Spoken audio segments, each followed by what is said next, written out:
Hello, everyone. Happy Friday. Welcome to Get a Grip with Coach Elix. I'm your host, Coach Elix, and with me, my amazing co host, Stephen the Medium. my husband, Stephen the Medium, who is in the house. And today, Stephen, we have what I think it's a really an awesome uh, subject: forgiveness without an apology, finding peace, letting go, and moving forward. And I actually think this is a subject that applies to all of us at some point or another, and maybe a subject that is easier said than done. So we are going to dive into what that is, forgiveness without an apology, and what does it take, and what is the impact of lack of forgiveness. But before we do that, Stephen, we have a lot of updates because we have not been in the air, or on the air, that is, for the last couple of weeks, for a good reason. You want to tell people what we've been up to? Well, I can tell people one of the weeks because the other is your gig. But the first week, it was right after I did my show. Yes. We headed to the West Coast and we went to Palm Springs and then spent a couple of days in Santa Monica and just had a very needed, wonderful time. Yes. And Palm Springs is just absolutely gorgeous. It's a place that for us is a Zen place. We don't. It's not like we have like things that we do every day. We just relax. We did go hiking. I don't remember the place that we went hiking, Stephen, and that was pretty surreal because it's a hiking place that there is a water fall that you hike to a waterfall. Yes. And we also got to see some bighorn sheep along the way. So I call them goats, and all the guys that work there laughed at me because I'm like, we saw these big, like these giant goats with horns, and they're like, they are not goats, they are big horn sheep. But that was surreal. I mean, yeah, go ahead. I was going to say they did say that it is so rare for people. It's something canyon, Mutsuts Canyon. I can't remember, but in any case, it's very rare to go through that whole pathway and see these big horn sheep. And we had, was it like 8 or 10 of them? No, it's about eight. All around I us. would say between 8 and 10, all around us. Not a worry in the world that we were just walking, in their pathway. It was beautiful. And getting, they tell you right away. There's a big sign because it's been dry out there that the waterfall is not running, and there were actually people. There was a couple in front of us, a guy and a girl that saw the sign and turned around and left because they must be like waterfall people. But when we got there, to our surprise, even though I kept feeling like there's some water, and there was, it was like a little trickle going down where it normally goes down, but yet it was, and you could hear the little and noise. Steven took a video, pictures, because he was going to prove to all of them that indeed this waterfall was still going. And they loved it. It was. Of course they loved it because they loved it. They were shocked. They were surprised. Yeah, exactly. They were surprised. It's not like they climb there every day. And but that, to me, that was an experience, one of a kind. Just really going there and, oh, my God. I don't know. For me, being in the desert is just is a Zen place. I don't know. You felt that there was a lot of Native Americans in spirit around us, and and I felt at home. I loved it. And talking about hiking, between hiking and running every single morning, we did just 28 point something miles for the 7 days we were out there. So we found this in Palm Springs, this such beautiful park, and we just ran there, and it was wonderful. I mean, the exercising was really great because we had to, because of dinner time. We were eating like such great food, but we were eating. Oh yeah, no, we ate, And I don't normally run, but hey, I was like, you know what? This is what I'm gonna do, and I was super happy that I did it. And we found a beautiful place to also run that felt like it was perfect for the two of us because we did how many?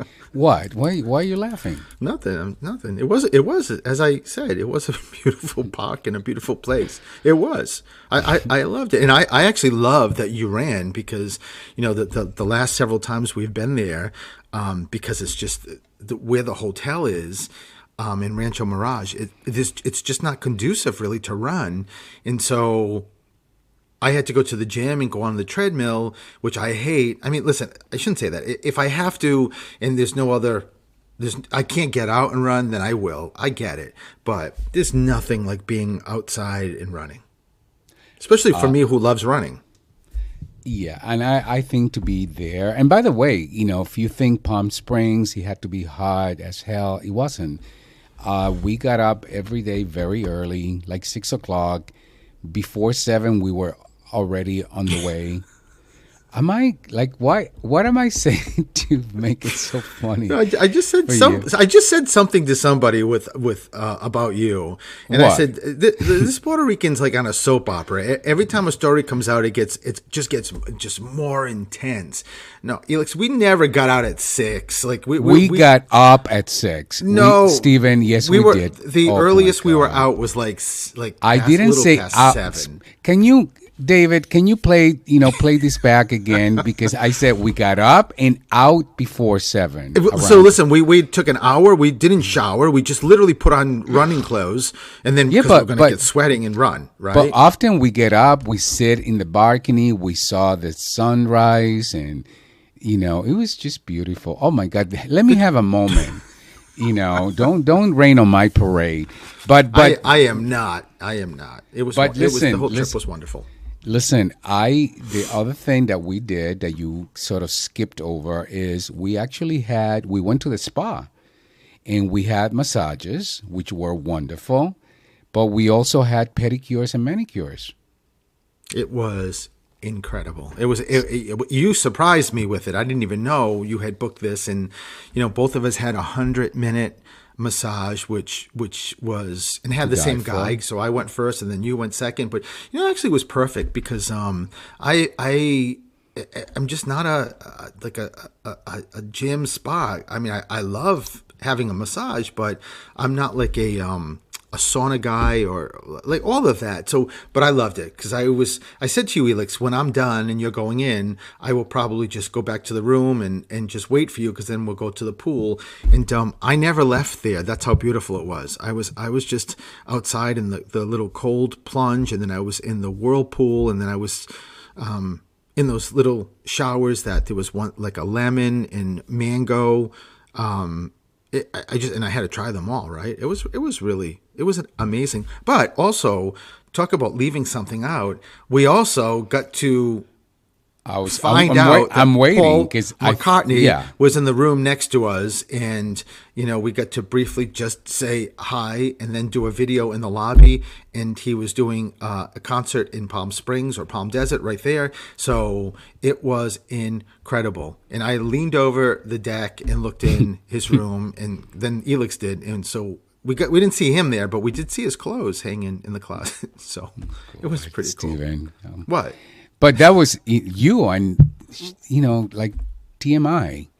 I mean, listen, I think, and I'm not even Paul McCartney's room. Well, I'm not even a Beatles fan. I mean, I know he's iconic, and I certainly appreciate him. But at least it was just a little piece. It's not like I jumped over the banister and went into his sliding glass door with my face pressed against the glass. We were in a balcony, and it was nighttime, and with lights on, you could just like do a little peek. So I did. If you know Steven, he probably was close to all of the above. But we met him, and that was a big deal because there was a lot of security, in the hotel, and in that concert, Steven, there was something you said that nobody was allowed to bring cell phones. Well, I read that it was Paul McCartney was saying this was like a no cell phone event. So Yeah, so we got a video, and people, how many views did that video get on Instagram for you, Steven? the last time Thousands. I checked, last time I checked was 50,000.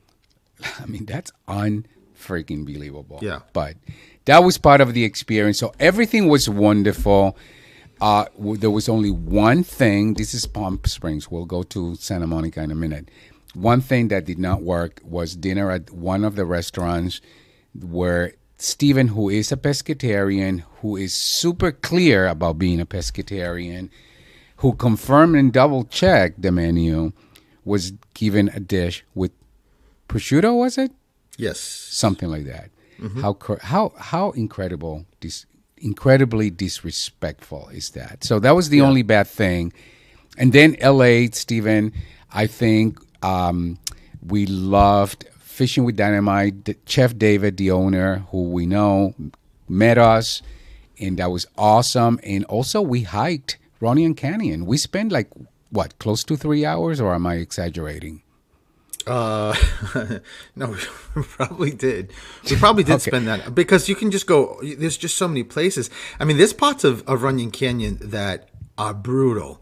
I mean, it is like the path that we follow, the hill that goes up, and there's some stairs, but they're sort of like man-made kind of stairs, but yet still dirt and thrown in kind of stairs. That's hefty. They're going straight up, but Yeah. it was.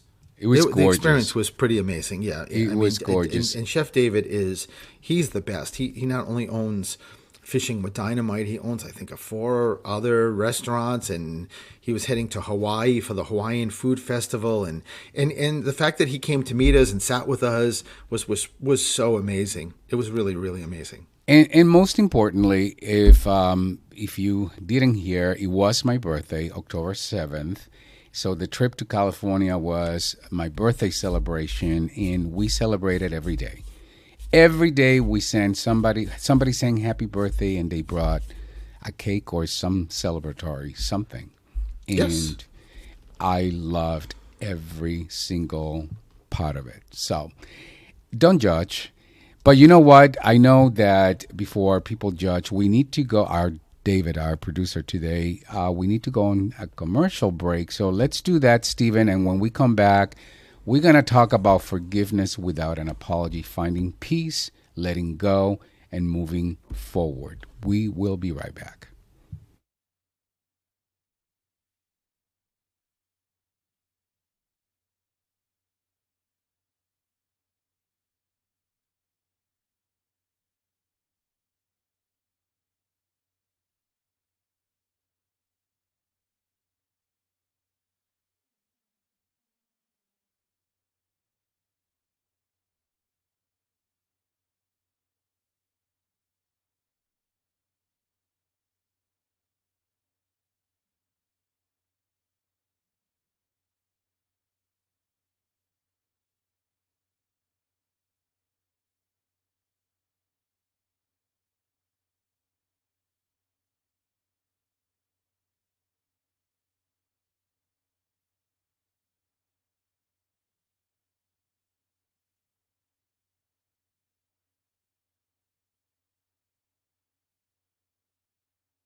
And hello, everyone, and welcome back to Get a Grip with Coach Elix. I'm your host, Coach Elix, and with me, my amazing husband and co host, Stephen Frederick.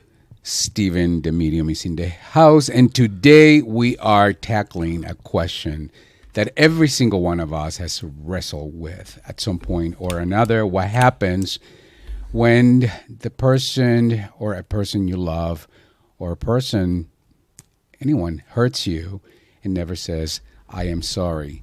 So the question is, do you hold on? Do you let go for your own peace? So we're talking about something that every single one of us has struggled with at some point.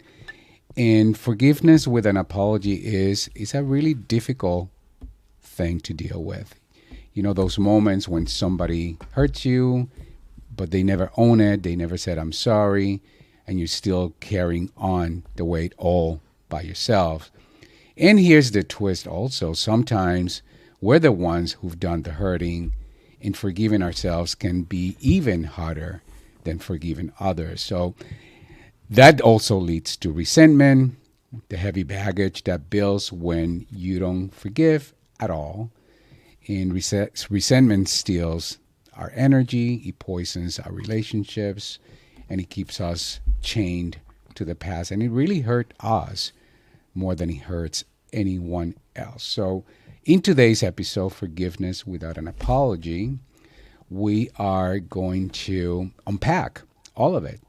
Forgiving others when they don't apologize, forgiving ourselves when we make mistakes, and breaking free from the resentment that holds all of us back. So, Stephen, what are your thoughts when it comes to forgiveness?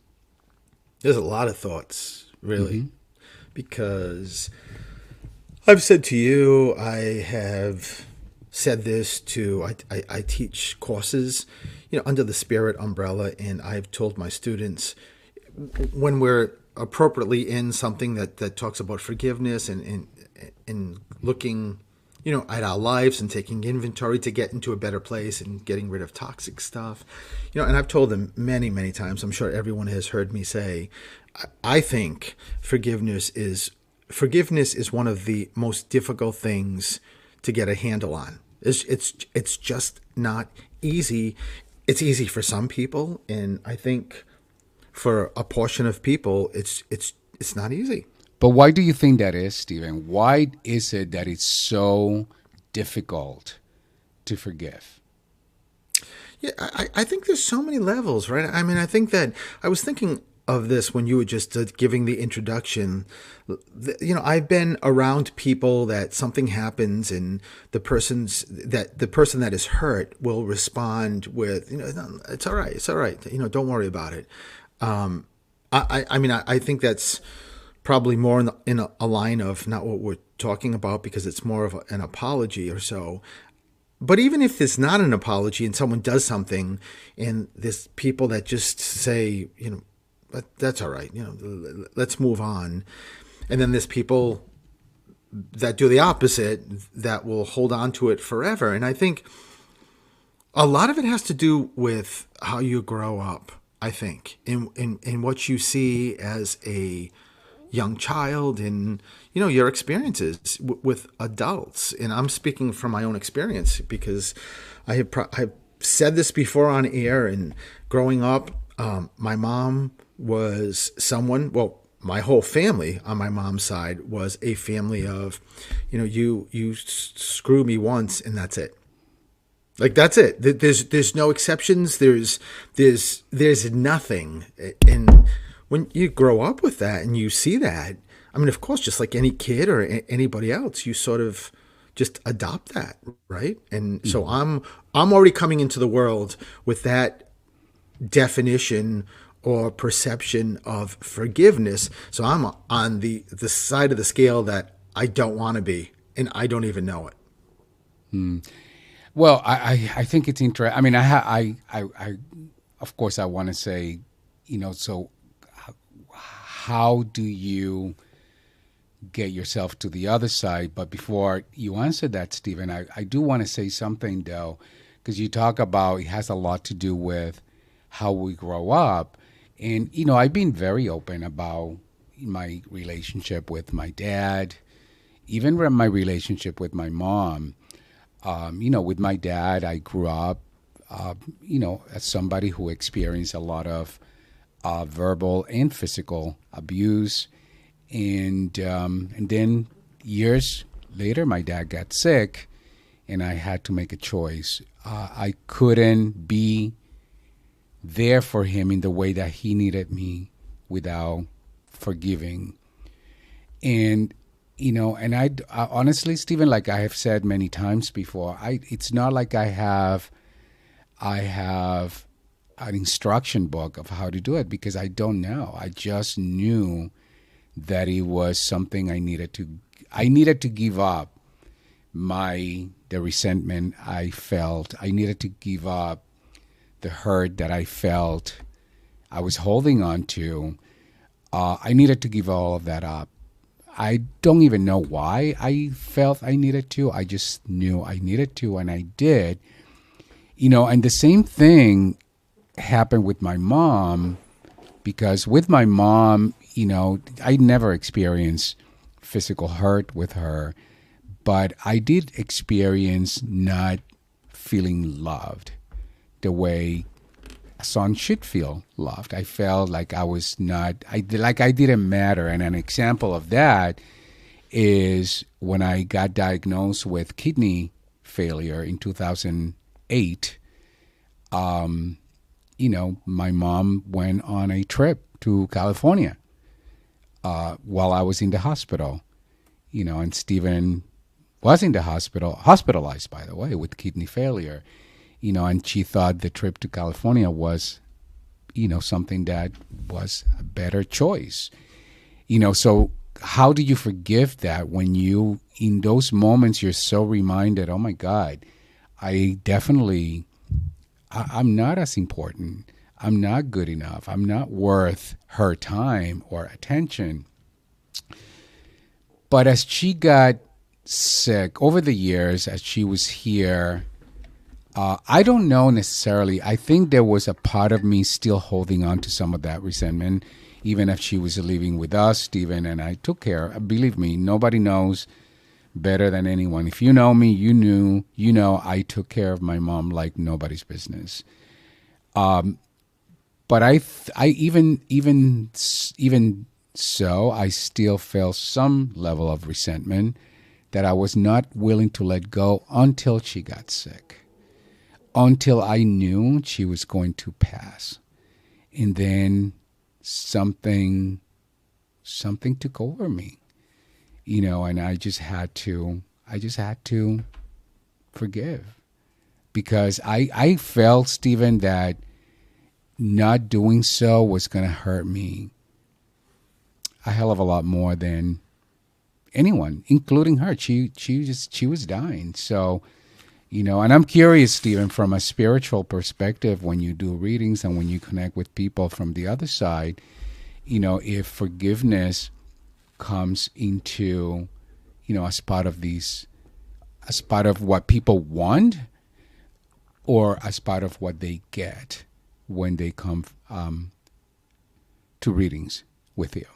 I don't know if that makes any sense, but that's I thought I talk about, you talked about the family connection, or the how we grow up, and and for me it showed up, that connection showed up somewhat differently.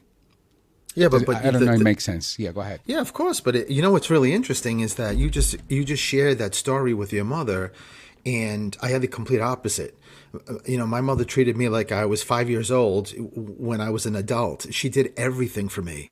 I mean, just as you know, like she did, like her boys were everything to her, and yet you get to a place of just completely forgiving something that hurts you so much, or a person that hurts you so much, and I'm still on the other side of the spectrum. So even with that said, in the experiences, I think what I was saying is, growing up in my household and learning this is the way you act, and if someone screws you, pretty much that means they don't care about you, they don't love you, they disregard you, so you hold on to that.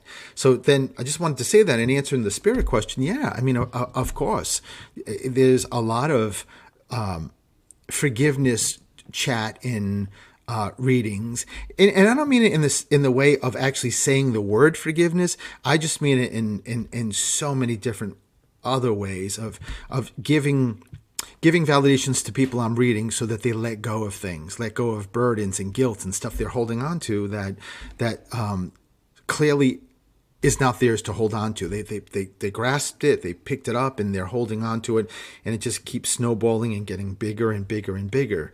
And spirit will come in to validate things, but to ultimately get to a place of this is the day you let it go. So it is forgiveness in a sense, right?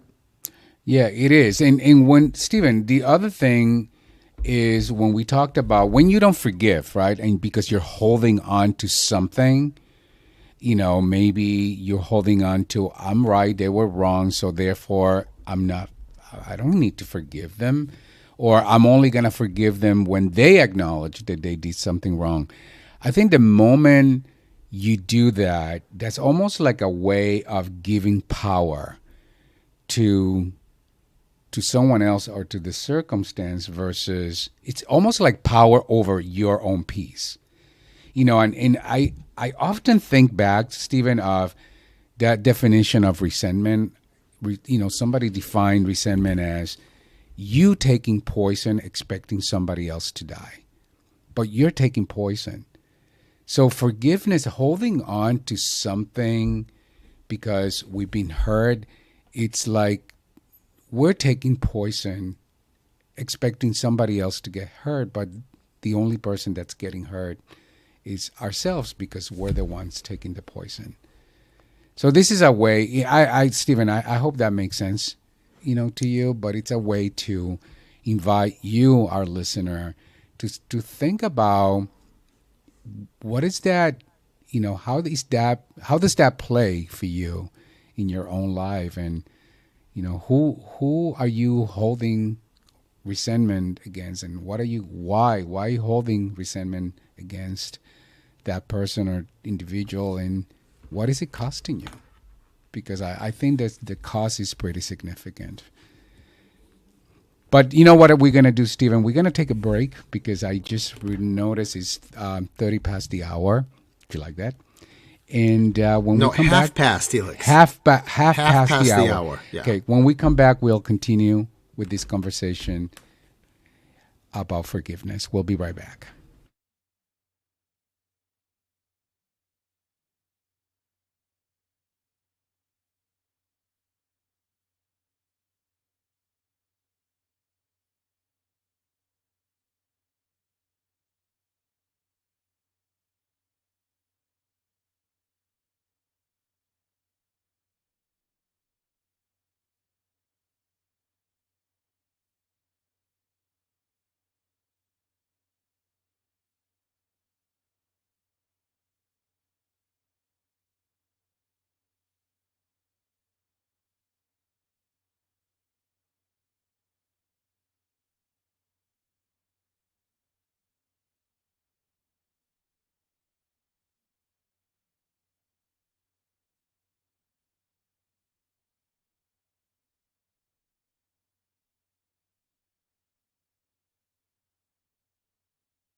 And hello, everyone, and welcome back to Get a Grip with Coach Elex. I am your host, Coach Elex, and with me, my amazing husband and co host, This is Steve in the Medium.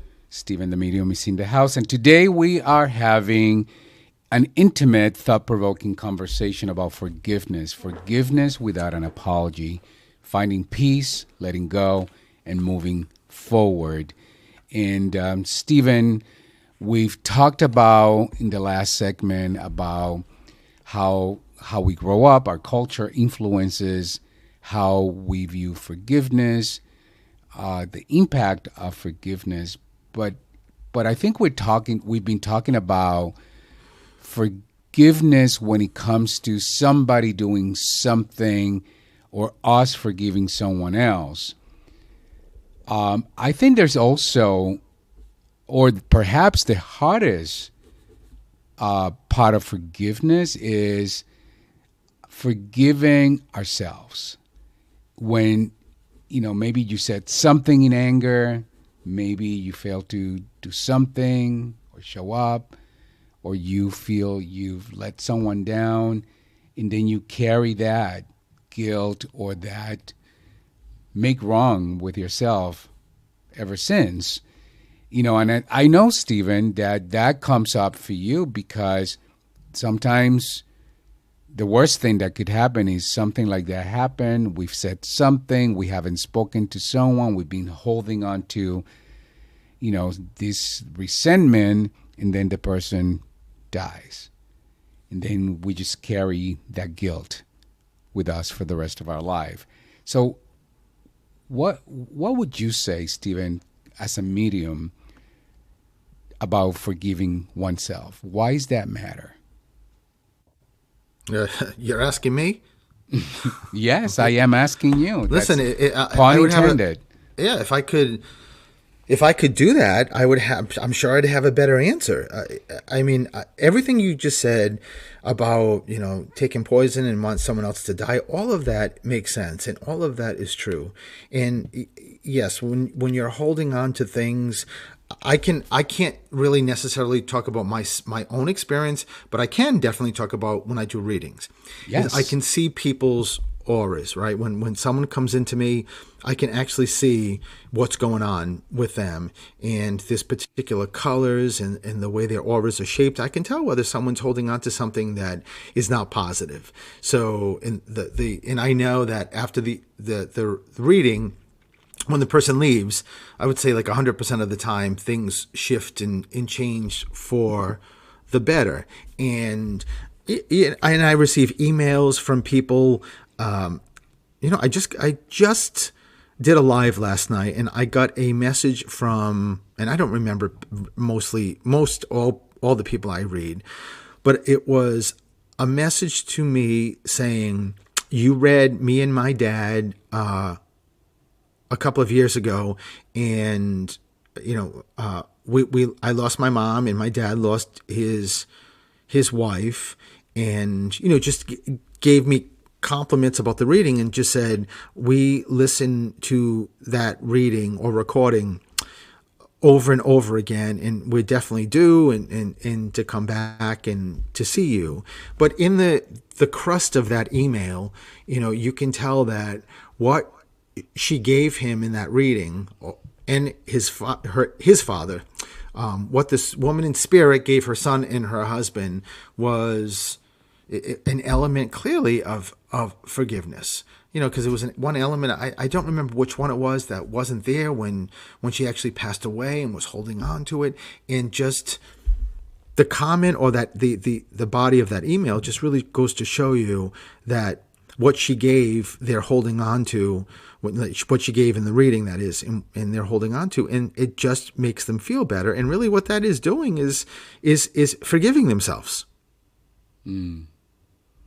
Why do you think it's so difficult, Stephen? Why do you think it's difficult for us to give ourselves that same level of compassion, that same level of love that we would allow or provide for someone else? Because that's really when lacking, not forgiving yourself. And by the way, for me, as I mean, when you talk about forgiveness towards others, I think I practice that, right, in the best way possible. I'm not perfect, because there's not humans would there's not such thing as human perfection, but I do practice that.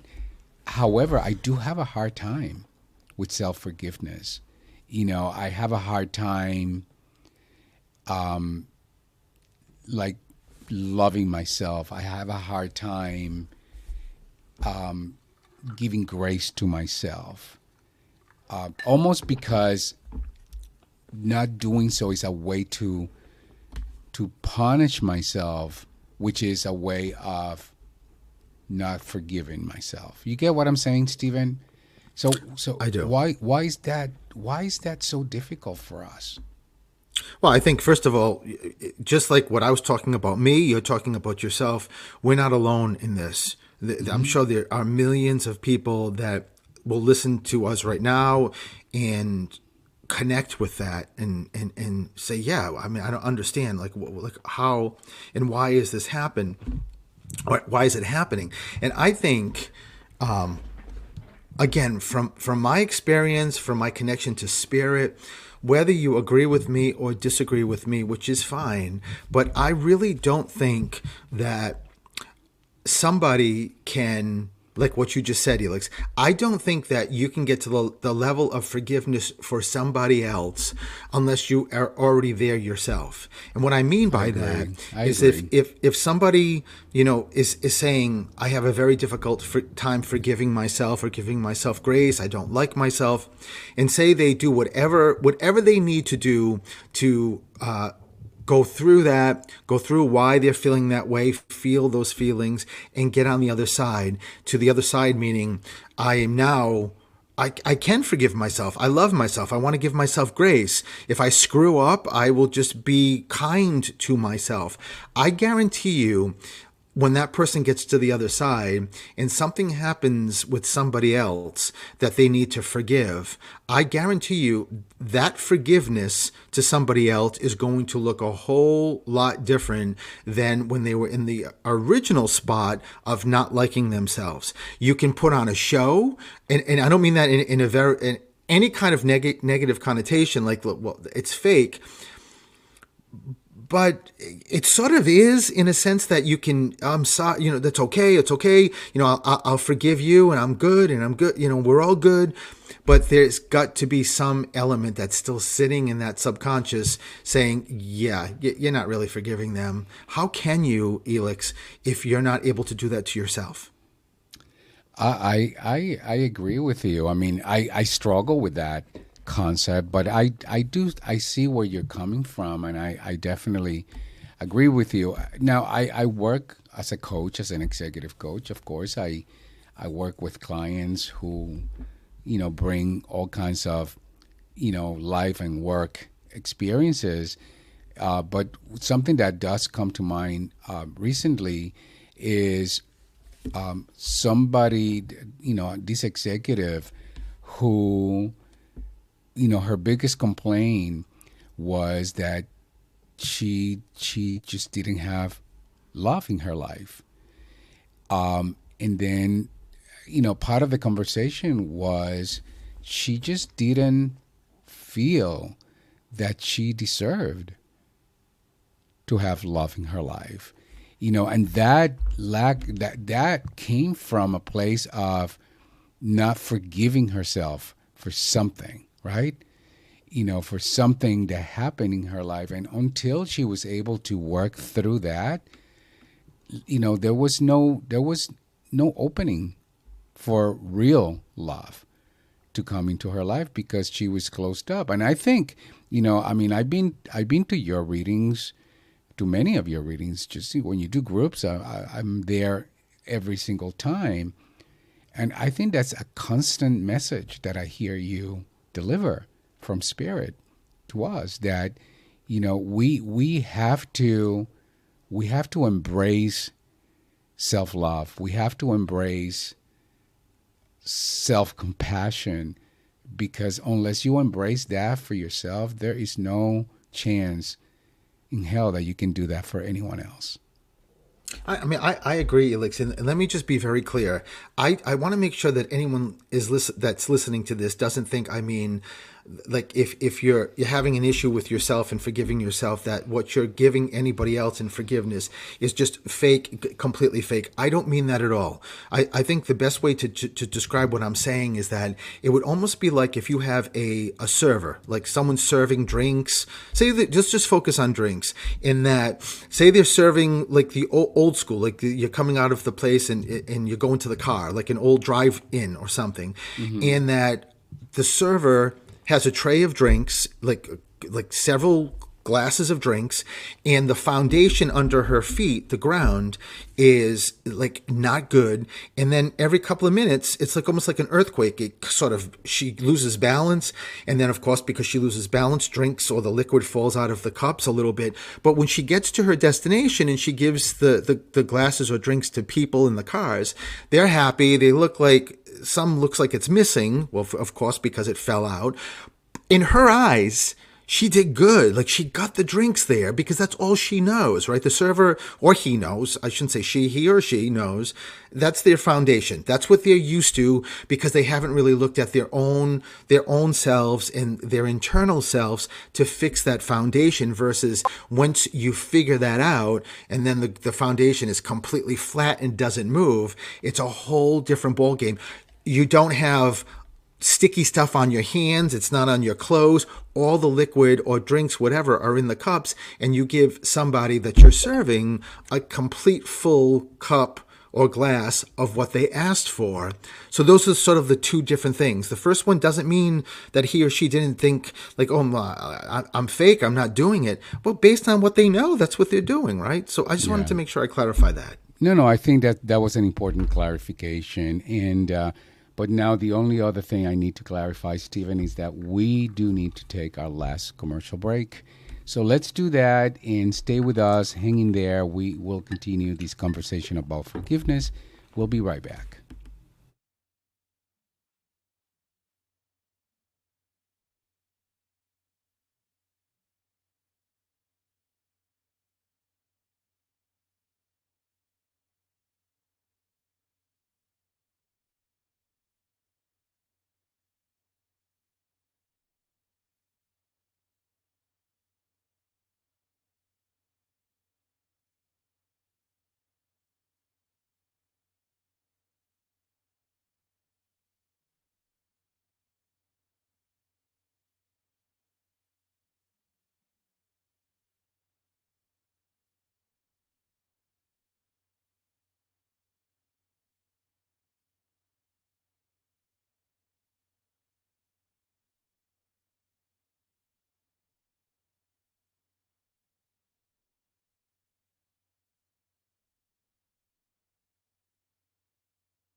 And hello, everyone, and welcome back to Get a Grip with Coach Elix. I'm your host, Coach Elix, and with me, my amazing co-host, Stephen Masick.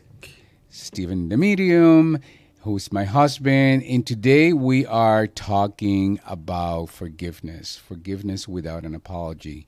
Really an issue that every single one of us has tackled at one point or another in our lives. And Stephen, we talked earlier about there's a significant cost of not forgiving. And of course, the one that comes to mind is resentment, right? Because resentment is like carrying a backpack full of rocks, and it only gets heavier the longer you hold on to the rocks.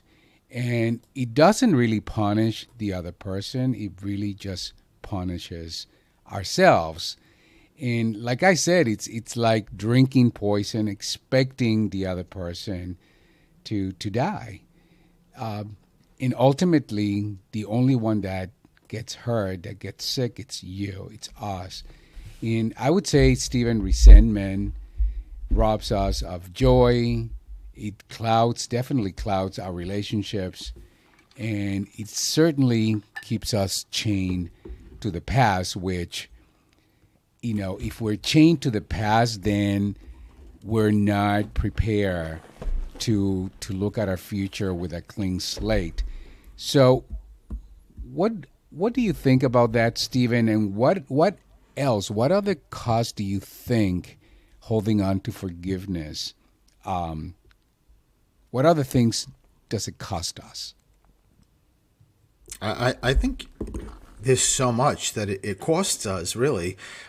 One example that you're probably going to remember, Elix, that stands out is that when I was after I was in law school and I was practicing, and then I was working for the state, and so temporarily I left because it was just so emotional. I was doing abuse and neglect cases for kids, and I was trying to figure out what else I wanted to do. And I have my bachelor's is in accounting, so I thought, well, maybe I will go the CPA route and just go even crazier after going to law school and passing the bar and go for a CPA exam. So I started working for in accounting firm. Yeah. And when I was training in this organization, I met this woman. Her name is Erica. This was a number of years ago, sitting next to me, and we were training together. And we immediately bonded, and we liked each other, and she was fun. We were just having a good time. And I remember at one point in these training sessions one day, she said, "Will you stop that?" And I looked at her. I'm like, "Stop what?" Because we were sitting next to each other. And she said, "She's like, you're like indigestion, or you're burping," and that's all I needed. That's it for me. Done. So I didn't talk to her the rest of the training, and then the next training I sat in a different place, and she was completely flabbergasted and thrown. And again, remember, this is a number of years ago. But in any case, to try to get to the point of this is that it cost me so much. The rest of that training, I was barely paying attention to the instructor. I was barely paying attention to anything else except I hate her. Like, how dare she? Clearly she doesn't care about me. Why would she say something so personal to me? Like something, if I haven't eaten, why I can't help it. And the whole class was just, I was out of that space. And I was dealing with what she said to me. And then the next class, and prior to going to the next class for the training, I was thinking, driving there, I'm not sitting next to her. That's going to cause another issue. It snowballed, Felix. It went on and on and on. So when you say, is there anything else? Yeah, there's a lot. There's a lot. And ultimately, I don't know how I did this, but surprisingly, I did, before the end of that training, did go back to her and apologized, which was something I never did back then, because I just thought I was right. And, I wasn't forgiving anybody, but I did. So thankfully, but there's so much that it costs you. But even in that example, and to be honest with you, I think anyone listening, you have your own scenarios in your own life, and for myself, Stephen, I heard, when we hold on to that bag full of rocks called resentment, it cost us happiness. It cost us joy. It cost us love for ourselves, for someone else. It cost us fulfillment, satisfaction. It cost us being present. Just like you said, when you were in class, you weren't present. You were just thinking about how much you hated her. So I would invite every single one of you, where is resentment showing up in your life right now, and what would it look like, what would it feel to finally let it go, to finally drop that bag filled with rocks that you probably have been holding on for a long time. And I would even say, Stephen, just to make the connection, that the source of that is it's forgiveness. Whether it's forgiveness for yourself or forgiveness for someone else that you have been avoiding forgiving as well. Because I at agree. the end of the day, that is really the golden nugget. I What completely else would agree. you add, Stephen? No, that's it. I mean, the present thing, I think, for me is the key to this. It's just you're getting pulled out of the present, and the present is where all the magic happens. So everything that is wonderful in your life happens in the present, and that situation pulls me out of it. So, Yeah, and that goes back to what I said, that that resentment, right? It robs us of all of that love, joy, sure. happiness, fulfillment, satisfaction, all of that. It really clouds the relationships that we have with ourselves, the relationships that we have with each other, but it keeps you chained to the past because it robs you from the ability to be present. Yes, And that is all we have. yes, We don't have anything else. yes. Nothing else. You get what I'm saying, Stephen? I do. I do.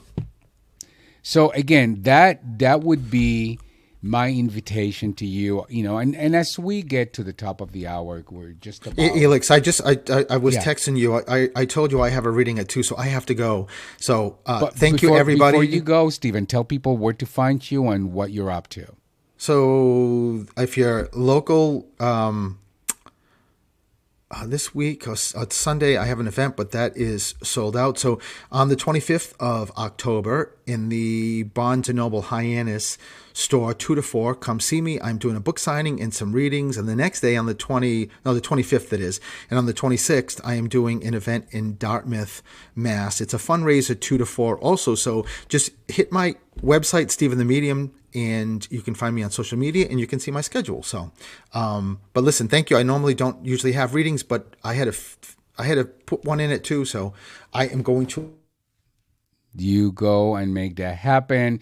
And again, if you are in the local area, if you want to meet us, the Hyannis Barnes and Noble would be a great opportunity for you to get a copy of Stephen's book and get to meet us, because I will be there as well. So as we close today's episode about forgiveness without an apology, I want to remind you that forgiveness doesn't mean forgetting. It doesn't mean excusing. It doesn't mean that the other person deserves a pass. Forgiveness is about you. It's about choosing peace over pain. It's about reclaiming your energy. It's about reclaiming your joy, your love for self, your love for others, happiness, and reclaiming, most important, your freedom. So if you're listening, if you know that this is something that calls to you, I would say I have a challenge for you. Ask yourself, who do I still need to forgive? Is it someone else? Is it myself? Is it both? Notice where resentment is robbing you of peace and release that, even a small piece of it. And most importantly, extend the same compassion to yourself that you give someone else that you love. Because we all deserve peace, we all deserve healing, and we all deserve freedom. So if you listen to today's show, whether you listen live, you're listening when we do the replay. Thank you for joining us. Thank you for sharing your time and your attention with us so generously. And if you want to follow me, you can follow me at Coach Helix anywhere on social media, whether it's Instagram or Facebook. And you can also look at my website, coachhelix.com. Again, thank you. Have a wonderful, wonderful weekend, and we'll see you again next week. Bye-bye, everyone.